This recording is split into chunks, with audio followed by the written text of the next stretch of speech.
Hi, everyone. My name is Assumpta. And I'm Joanna. And welcome back to the Vocal Hack podcast, where we explore voice communication and authentic expression.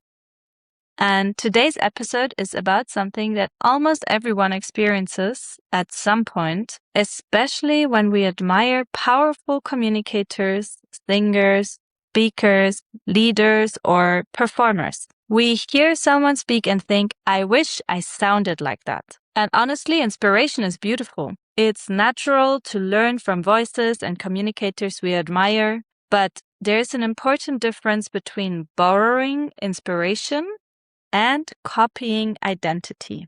Because eventually, if we want to become impactful communicators ourselves, we need to stop hiding behind someone else's voice and style of speaking and start discovering our own. Yes, absolutely. And I think this happens very often when people are still developing confidence in their own communication.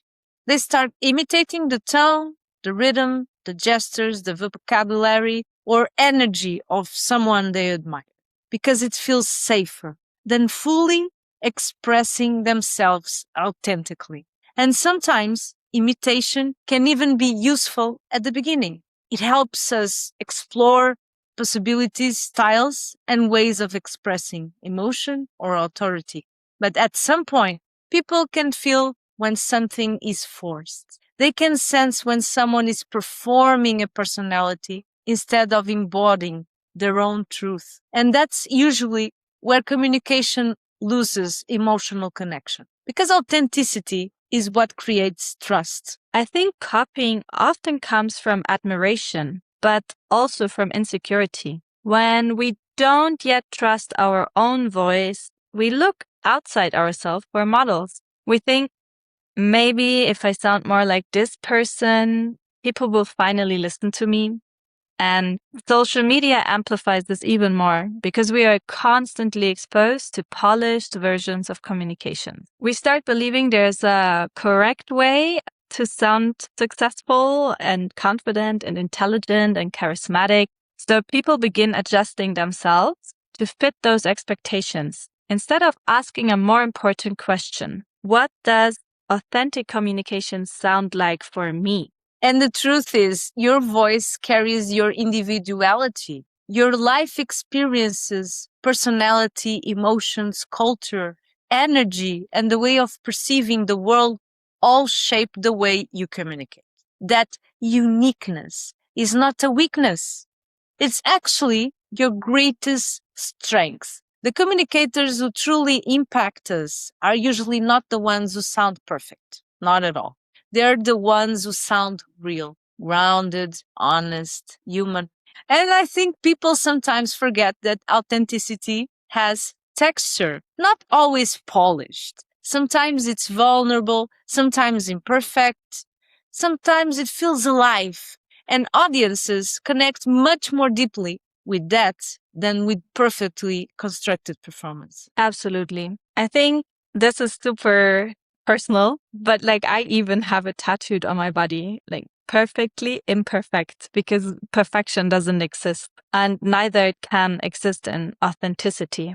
Now, this doesn't mean we shouldn't learn from others. Actually, I think observing great communicators is incredibly valuable. We can absolutely borrow techniques, inspiration, structure, energy, storytelling skills, vocal variety, or ways of using silence and presence. Every artist, speaker, and communicator learns through observation first. We always have an idol or a muse or someone that inspires us. But borrowing means filtering inspiration through your own personality and values. Copying means abandoning yourself in the process. And audiences usually feel the difference immediately. Exactly. Borrowing allows growth. Copying creates disconnection. When you hear someone that you admire, you can inspire yourself on them and think about what are the characteristics that I'm loving about it. And you can copy them and apply to yourself. For example, you might admire someone's calm speaking pace or the confidence in their poses. You can experiment with those qualities and integrate them naturally into your communication. But if you try to reproduce their entire personality, your voice often becomes rigid and unnatural. That's because it's no longer connected to who you truly are. And ironically, the more we relax into ourselves, the more powerful our communication becomes. Because authenticity creates coherence. Your voice, body language, emotions, and message start to aligning instead of competing with each other. I also think finding your authentic voice requires courage because when you stop copying others, you no longer have a mask protecting you. Your real personality becomes visible, your natural rhythm, your natural emotional expression, and that can feel vulnerable, especially if you're afraid of judgment or rejection. But that vulnerability is often where true connection begins. People relate to authenticity because authenticity gives other people permission to be authentic themselves. And your true voice will continue evolving throughout your life. This is something important to remember. You, being you, is not fixed. As you grow, heal, gain confidence, and experience life, your communication changes too. Your voice becomes more mature, more grounded, more aligned with who you are becoming. So instead of asking, how can I sound like someone else?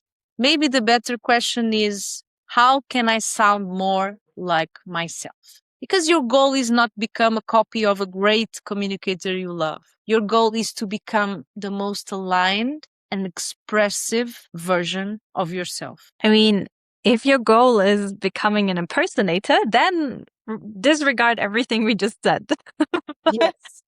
For today, if that is not your goal, remember this. Inspiration is powerful, but being your own self is unforgettable. We can borrow from others, learn from others, and admire others, but our real power begins when we stop copying and start owning our own voice. Thank you so much for listening to another episode of the Vocal Hack Podcast. And if this episode resonated with you, share it with someone that is learning more about trusting their own voice. Yes. Follow, like, subscribe, give us your comments, give us your experiences, and let us know what you think. And we can't wait to see you again. Bye. Bye. See you next week.